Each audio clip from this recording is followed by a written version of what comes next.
How do we beat trading programs? How do we beat trading algorithms? Is there one master algorithm? I'm going to discuss that today. We're going to talk about how we can identify when those programs are running and what impact they have on day trading. This is a 5-minute chart of the SPY. You can see that we've had lots of movement the last 2 days. There are some days when it's an inside day, meaning that the prior day's high and the prior day's low are preserved. That is when we're going to see a lot of choppy price action, a lot of back and forth. That's when the trading programs are going to dominate the action.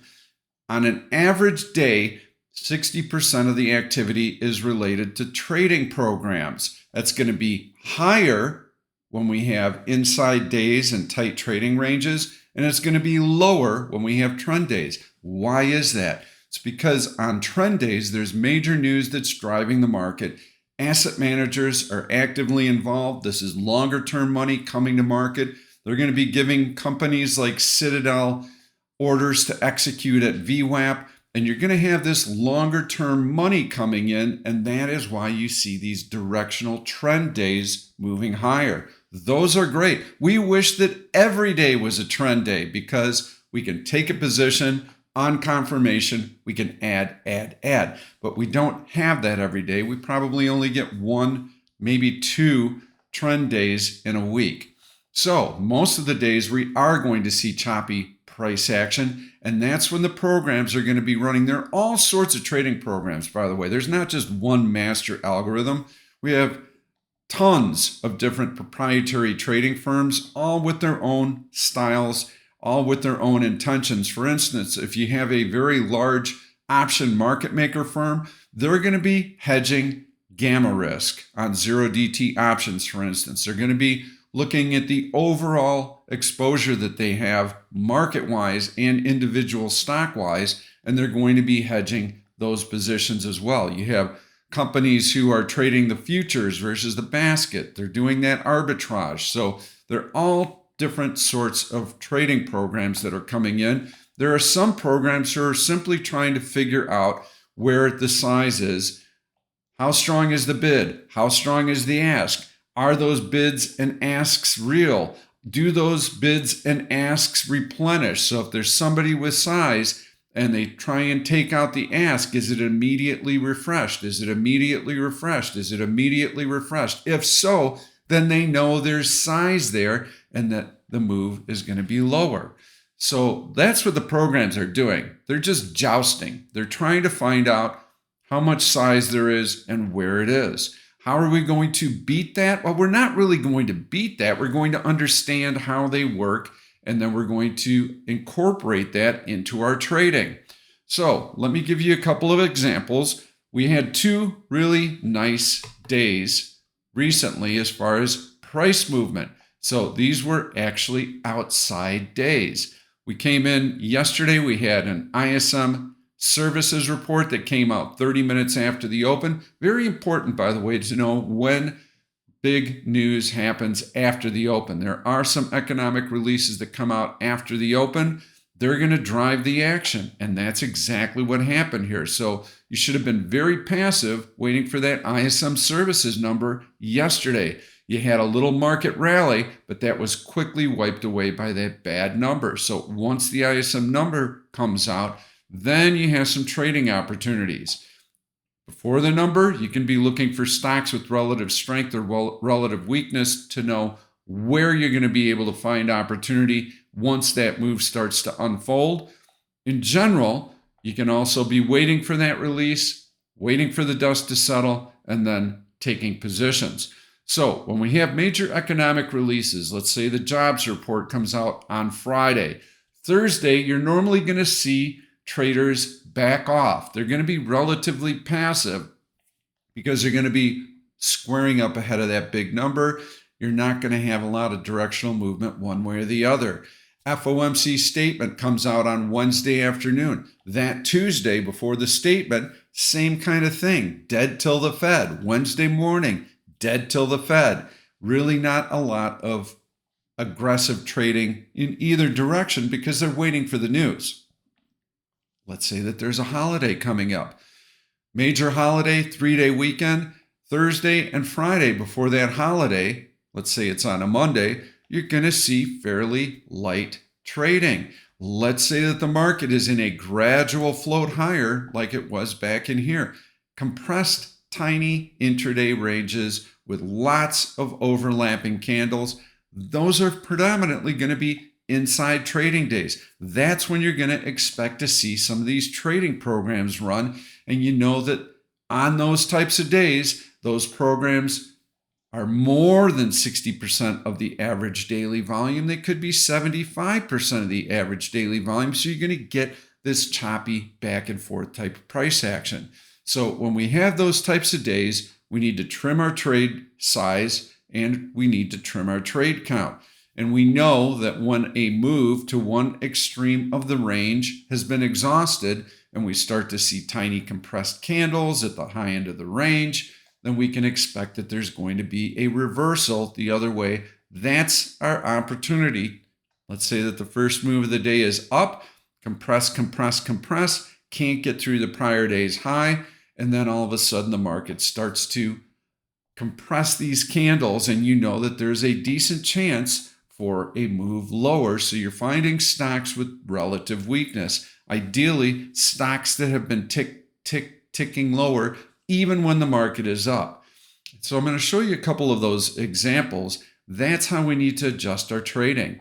As far as trend days are concerned, there may be one trend day a week, 1.5 at most on average, and those are going to come on your major news events. So yes, we're trading those differently. In those instances, we're getting behind that trend. We're taking early starter positions. We're looking for confirmation, and we're adding to those positions throughout the course of the day. So let's go back and take a look at the 5-minute charts. These were actually pretty decent moves. This move, we had a nice big sell-off. The market has been trending higher, so our best opportunity from a day trading standpoint is going to be to join that longer term trend higher. And a dip is going to provide us with that opportunity. So when you have a news event like this, the market sells off, you may not want to buy that initial bounce because this move was very steep. I'm going to talk about that in a second. Very steep and very fast. You would want to wait for a double bottom higher low because this easily could have taken out the low of the day and we could have continued lower. So you need that confirmation when you have a strong move in one direction. In here, you can start looking at a reversal trade. All right, we have support here. When you get a steep directional move, very, very quick, this happened in about 45 minutes or so, you're going to get a reversal off of it. It's unusual for a move of this magnitude to continue in one direction. So if you're short in here and you see these long red candles stacked, you should be thinking, hey, I'm going to take profits on this because the market is going to retrace, especially given the longer term uptrend. I got to be careful with my shorts in here. So when I hit an air pocket like this, I'm going to lock in my gains and then I'm going to wait and see. Is this little bounce going to fail? Am I going to get another shorting opportunity in here that takes out the low of the day? Well, you're waiting and seeing what happens. So in this instance, we have some bullish hammers here, a higher low double bottom.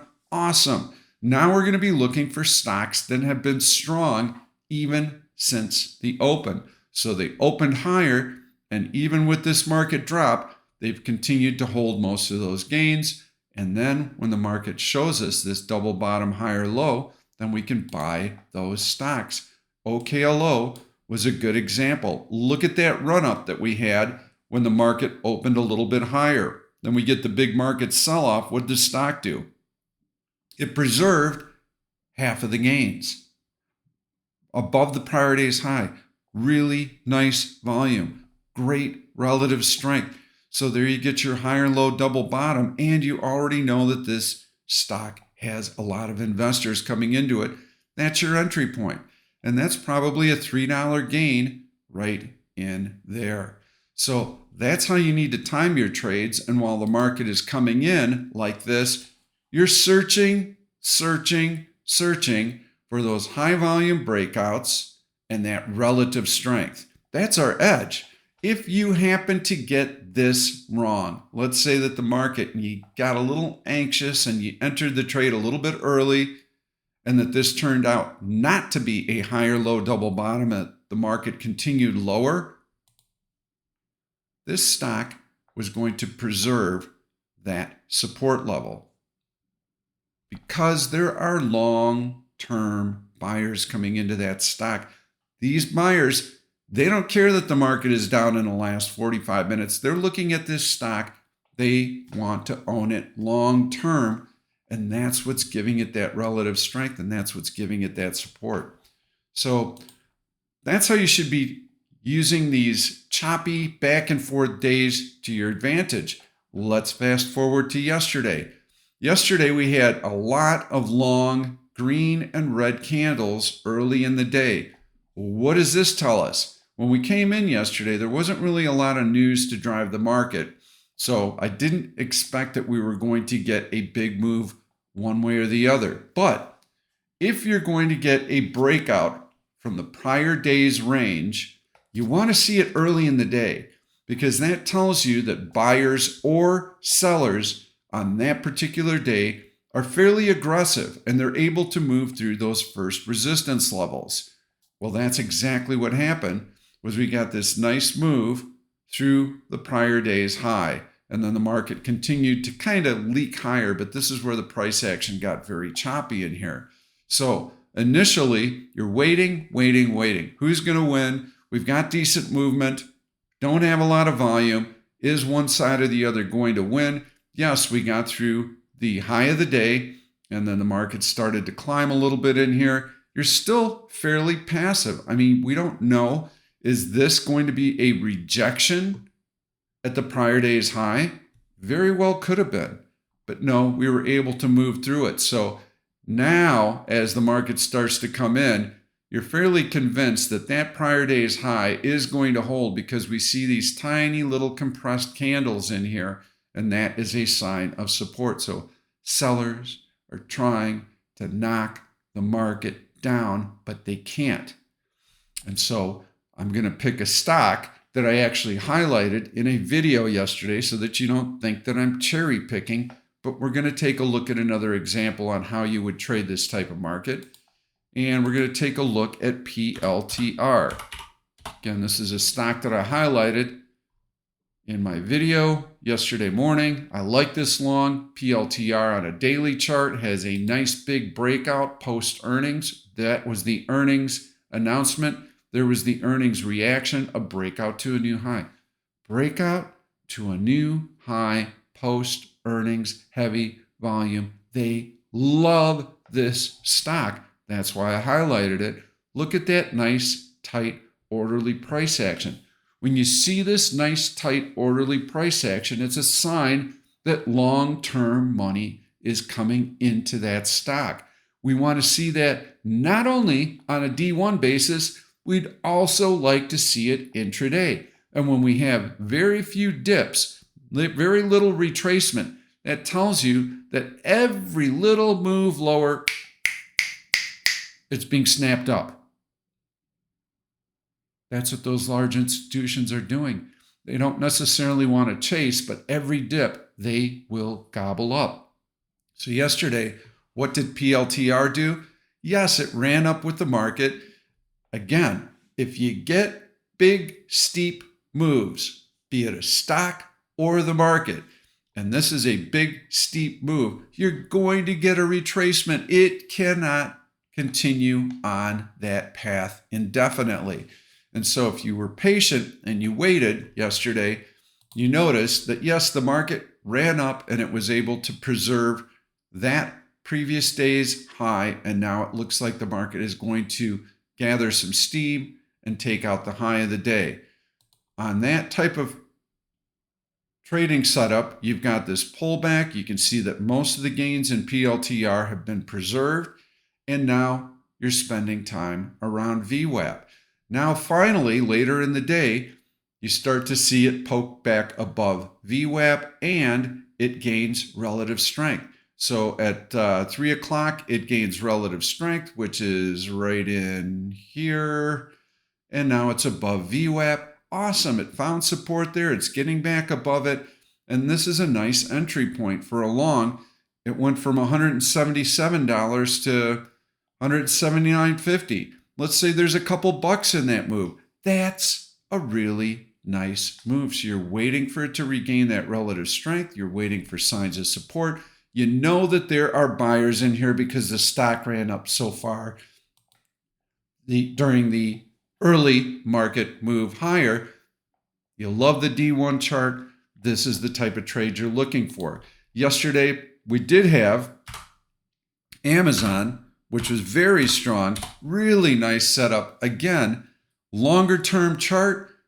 Look at this move through a major moving average. So here's our D1 chart. You can see that Amazon gapped down after earnings, found support above the 100-day and 200-day moving averages, and now it's bouncing off of a VWAP-E, and it's through that purple line, which is the 50-day moving average.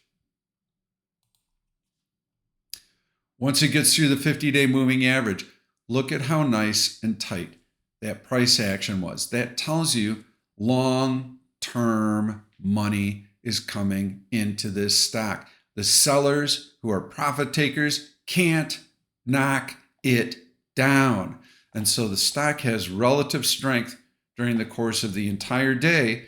This is a stock that you could have gotten into, and then when you get a little bit of a market pullback like this, you're evaluating the stock, and this is around the, let's call it 1250 level during the day. Let's take a look at what the stock did at 1250.